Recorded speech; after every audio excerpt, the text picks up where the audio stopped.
Hi everyone. Okay, creationists don't like the Big Bang Theory, and neither do geocentrists. So this should come as no surprise. The Big Bang Fraud. The Scientific Evidence Against the Theory by Malcolm Bowden. Okay, Malcolm, before I let you get to the evidence you're going to present, let's explain the Big Bang model, shall we? Oh, and while you're doing that, I'm going to let you take the 30-second stupid count challenge. This is the proposal that many billions of years ago, a tiny quantity of very dense matter exploded. As it enlarged and cooled, matter eventually condensed out. Then it collected together to form atoms. These formed into stars, and they collected to form massive groups of stars called galaxies. These galaxies then collected together to form superclusters.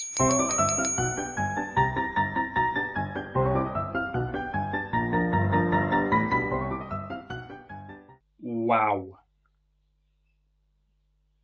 Okay, considering how slowly you speak, I did not expect that.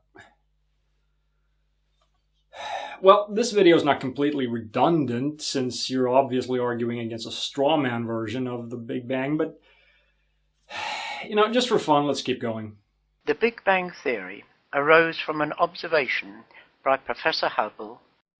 No, it came from Friedman and Lemaitre, who both derived it from Einstein's general theory of relativity. They found mathematically that the universe is expanding and must have started out as a hot, dense, infinitesimal region where this theory breaks down and time effectively stops. Hubble didn't come up with a theory. He made the first empirical observation that confirmed that the universe is expanding. That the further a galaxy was from us, the larger the increase in the wavelength of its light. Exactly. The further away a galaxy is, the faster it recedes and the more redshifted the light from it will be. This is exactly what we would see if space were expanding, and we wouldn't see it otherwise. Thus, the whole theory depends upon the redshift being an indicator of a galaxy's distance and its speed away from us. Well, no, not anymore. The Big Bang model also predicts the distribution of matter in the universe, the abundance of light elements, the amount of helium, the expansion of space, which can also be observed using other ways to measure distances, most notably Type 1a supernovae, and most importantly, the cosmic microwave background. The Big Bang Theory not only predicts its existence, but also its properties. Even if cosmological redshift isn't a reliable measure of distance, which we know it is since it's cross-confirmed by observations of Type 1a supernovae, the Big Bang model will still be the leading model of cosmology, and in fact the only one worth taking seriously. No other model has any evidence to support it that remotely compares to what I listed here.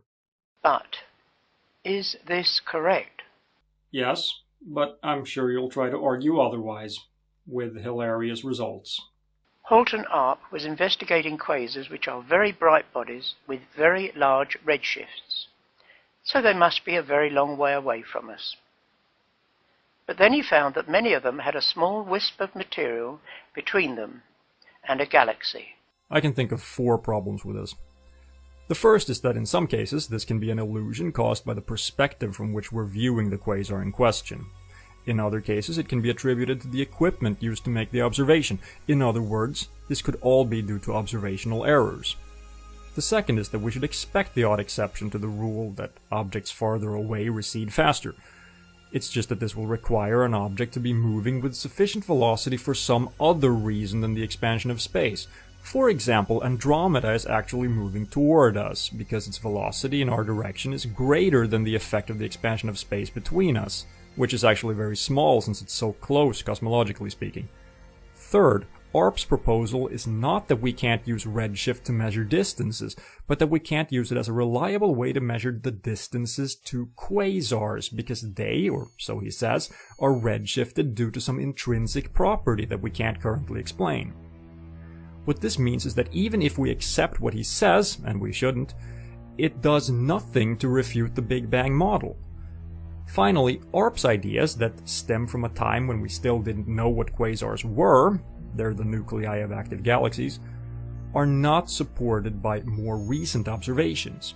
his findings don't fit in with the results of far more thorough sky surveys, such as the Sloan Digital Sky Survey. Want a source? Okay, here's a paper published in the Astrophysical Journal written by Tang and Zhang, who studied the Sloan Digital and 2DF QSO redshift surveys in 2005. I'm linking to the preprint version below. But what actually happened? It was as if a huge button had been pressed around the world to prevent this evidence gaining credibility in conventional science.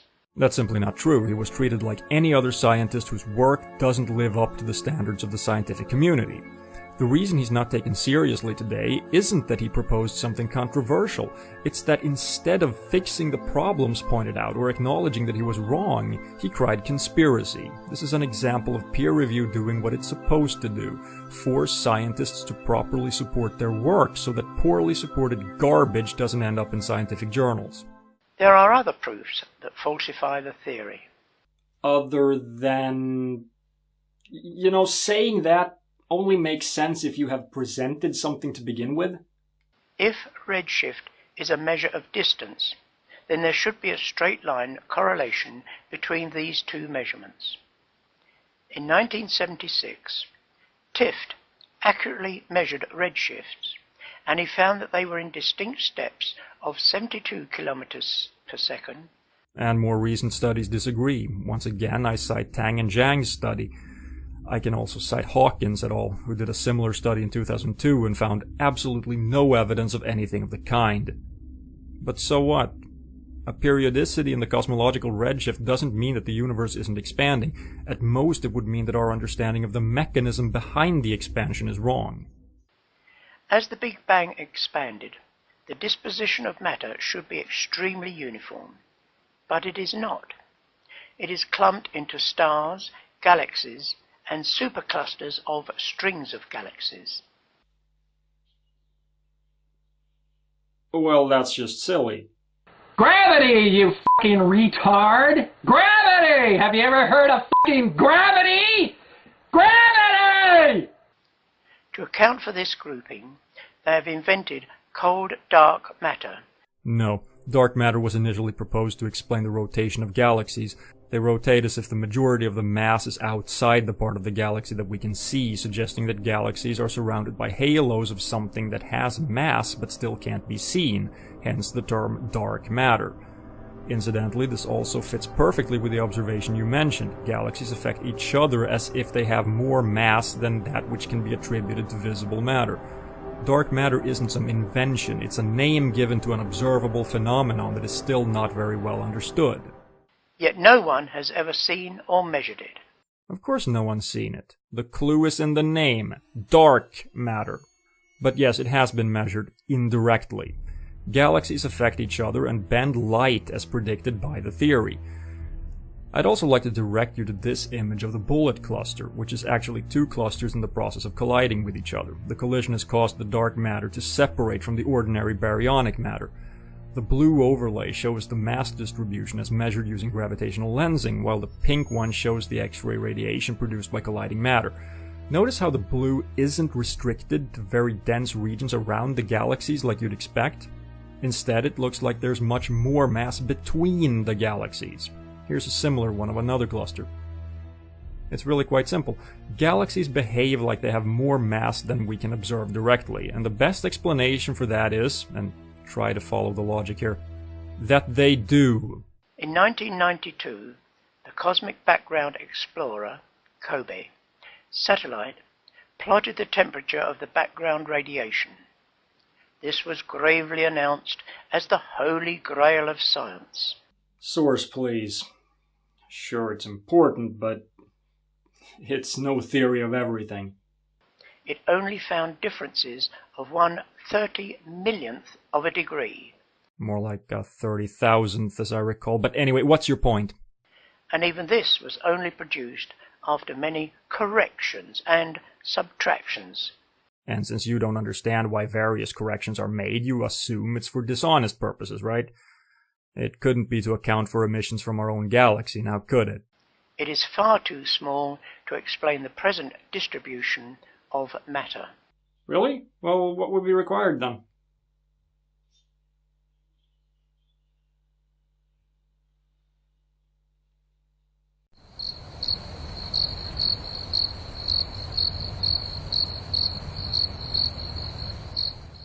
Creationists have shown that this low temperature is easiest explained as the energy from the millions of stars warming up the dust in the ether. Okay, first, source please. Second, there is no ether. Third, explain how the cosmic microwave background can exist without the universe ever being in the hot, dense state that gave rise to it. Fourth, explain why stars warming up dust particles produce microwave radiation and nothing else. And don't say God did it, I want scientific explanations.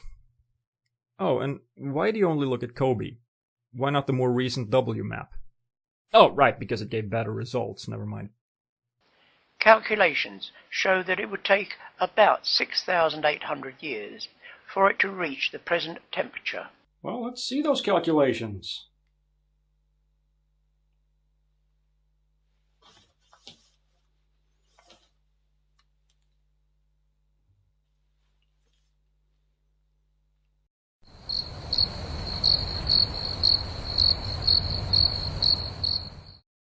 What more evidence is needed to demolish once and for all the Big Bang Theory?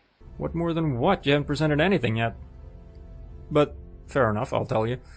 Show me that distant galaxies aren't more redshifted than nearby ones. I don't mean show me the odd exception, I mean show me that the trend doesn't exist. But, yeah, it does.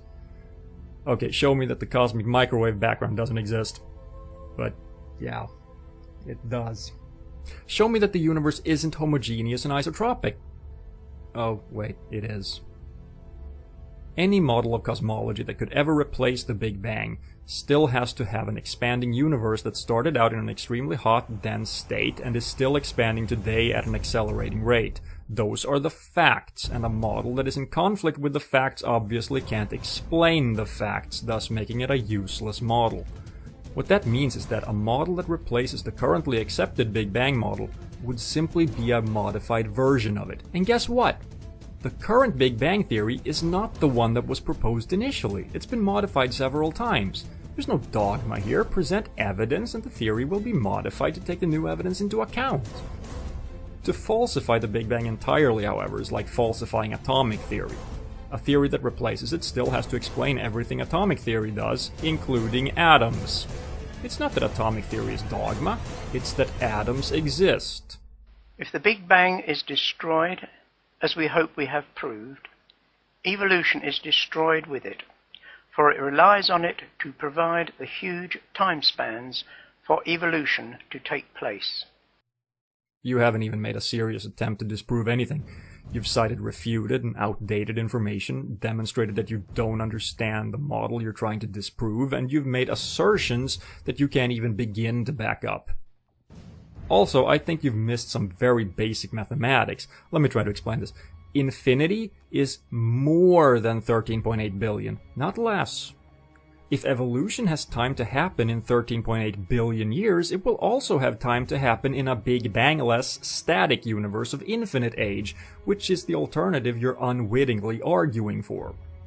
If you're trying to say that an invisible wizard magicked the universe into existence 6,000 years ago, then he evidently created it along with a false history, including both Big Bang cosmology and Darwinian evolution, much like a book or a movie can have a backstory that's not part of it but still remains true within the context of the setting.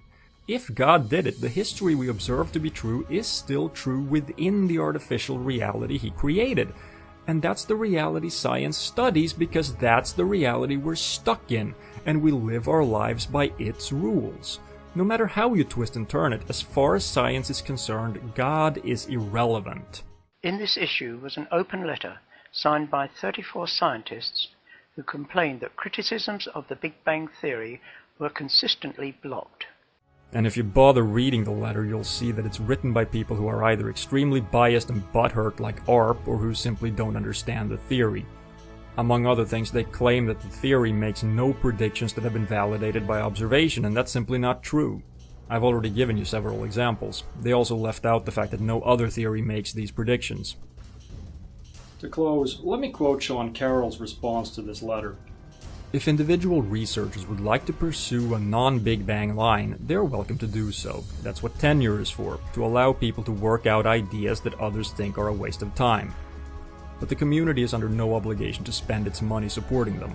And yes, young people who disbelieve in the Big Bang are unlikely to get invited to speak at major conferences or get permanent jobs at research universities.